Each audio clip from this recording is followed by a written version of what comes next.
here today, a lot of crosswind around the course, so I knew it was always going to be a tough race either way. So just looking for those early moves, the ones where guys are a little bit down on GC. The team plan was to be quite aggressive, getting a couple of breaks and try see if they stick. Try and move up on Team GC as well, since we're sitting in third. We're following most of the attacks, we had to ride in most of them, but finally one got away and that was the one that I was in.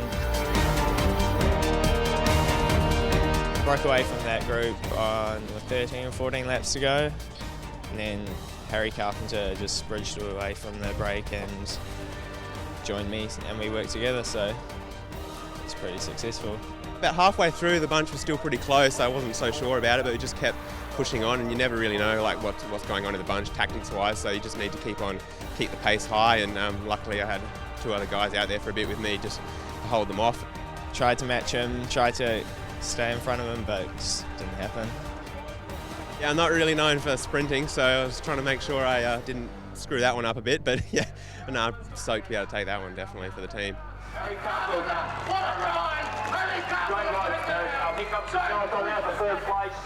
Yeah, it's pretty unreal, really. Like, we came here with pretty high expectations. We've got a strong team here, so we wanted to come here and get a few wins, and to get two on the board already, we're pretty stoked with that, I think.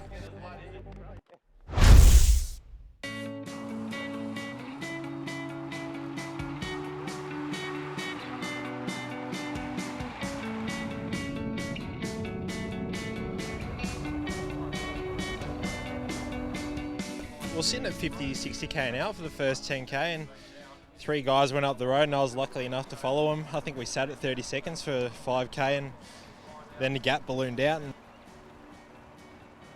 I think it went out to 2 minutes or 2.5 minutes, and unfortunately a couple of guys went down the peloton, our gap ballooned out, and I profited from that.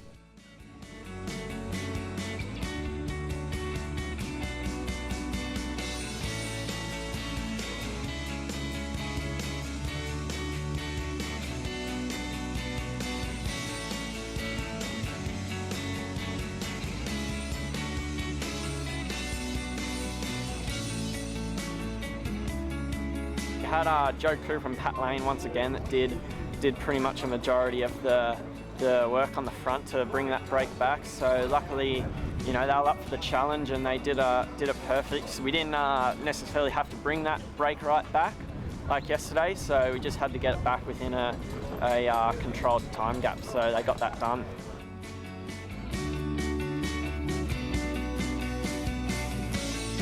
There was a nice little roller just before that downhill, and I committed to going full gas over that and take a few risks on the downhill into town. And me and the young sassy fella just committed. I said we'd have a sprint, and luckily I got over him in the end.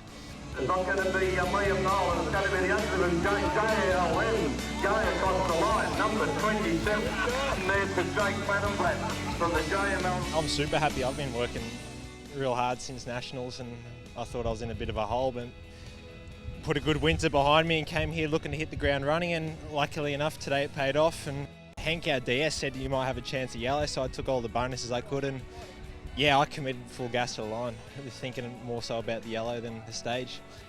Another day down in the lead, so hopefully it was a bit of a shame today to see the big crash, and especially Ryan out of the race, but the team sort of waited for me to get back on today and got me home safe again. So tomorrow's definitely going to be a decisive day, so I have to come out swinging tomorrow and give it a crack.